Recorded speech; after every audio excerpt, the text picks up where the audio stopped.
ഈ നെഹ്റു ട്രോഫിയിൽ ഏതെങ്കിലും ഒരു വള്ളത്തിന്റെ പേര് കേട്ടാൽ ആരാധകർക്ക് കോരിത്തരിപ്പുണ്ടാകുമെങ്കിൽ ആ വള്ളത്തിന്റെ പേരാണ് കാരിച്ചാൽ.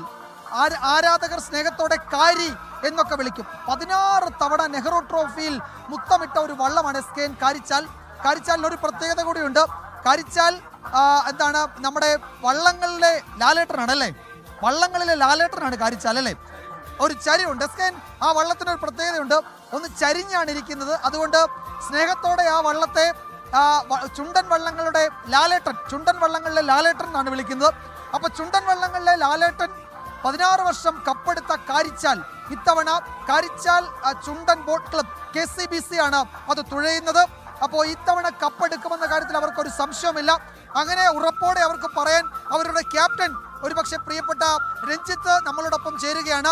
രഞ്ജിത്തിന്റെ മറ്റൊരു ഇന്നിങ്സ് ആണ് എന്താണ് ഈ ചുണ്ടന്റെ ക്യാപ്റ്റനാകുക എന്ന് പറയുന്നത്. അപ്പോൾ രഞ്ജിത്ത് അതിന്റെ ആവേശത്തോടെ നമ്മളോടൊപ്പം ചേരുകയാണ്. ഫൈനൽ ഡേ ആണ്. അപ്പൊ എന്താണ് ഇന്നത്തെ ഒരു പ്രതീക്ഷ?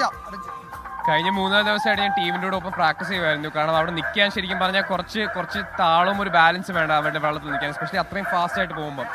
ഭയങ്കര നല്ല എക്സ്പീരിയൻസ്, കാരണം അവർക്ക് ഭയങ്കര നല്ല ടീം സ്പിരിറ്റും ഭയങ്കര ഹാർഡ് വർക്കിംഗ് ആയിട്ടുള്ള യങ് ബോയ്സ് അവർ. അപ്പോൾ അവരോട് എനിക്ക് ഇത്രയും ദിവസം ഷെയർ ചെയ്ത് തന്നെ എനിക്ക് എന്നെ ഒരുപാട് ഇൻസ്പയർ ചെയ്തു. സോ സത്യം പറഞ്ഞാൽ ഈ വള്ളംകളി ഞാൻ TV യിൽ കണ്ടിട്ടുണ്ട്, നെഹ്റു ട്രോഫി ബോട്ടിൽ. പക്ഷെ ആദ്യമായിട്ട് നമ്മുടെ മത്സര സമയത്ത് വള്ളത്തിൽ നിന്ന് ഇത് നേരിട്ട് എക്സ്പീരിയൻസ് ചെയ്യുന്നത്, അത് വേറൊരു ഫീലിംഗാണ്. സോ ഞങ്ങൾ പറഞ്ഞ പോലെ നല്ല കോൺഫിഡൻറ്റ് ഈ സമയത്ത് നമ്മൾ കപ്പടിക്കുമെന്ന്. So let's see and hope for the best. ഭയങ്കര ലെഗസി ഉള്ള ഒരു വള്ളമാണ് കാരിച്ചാൽ. 1970 നീറ്റിലിറങ്ങി ഇത്രയും വർഷമായി വള്ളംകളി പ്രേമികളുടെ ഹരമാണത്. അപ്പോൾ ആ വള്ളത്തിന്റെ ക്യാപ്റ്റനായി ഇരിക്കുമ്പോൾ അതിന്റെ ഒരു പ്രൗഡ് വേറെയാണ് അല്ലേ? അത് വേറെ ലെവലാണ്. കാരണം അതിനൊരു ക്യാപ്റ്റൻ എന്ന് പറഞ്ഞാൽ അതിന്റെ മുകളിൽ നിൽക്കുമെന്ന് പറഞ്ഞ ശരിക്കും ഒരു രോമാഞ്ചം തരുന്ന ഒരു ഫീലിംഗാണ് ശരിക്കും പറഞ്ഞാൽ. അത് കാരണം അത്രയ്ക്കൊരു ലെഗസി ഉള്ള ഒരു ബോട്ടായി സാർ പറഞ്ഞ പോലെ.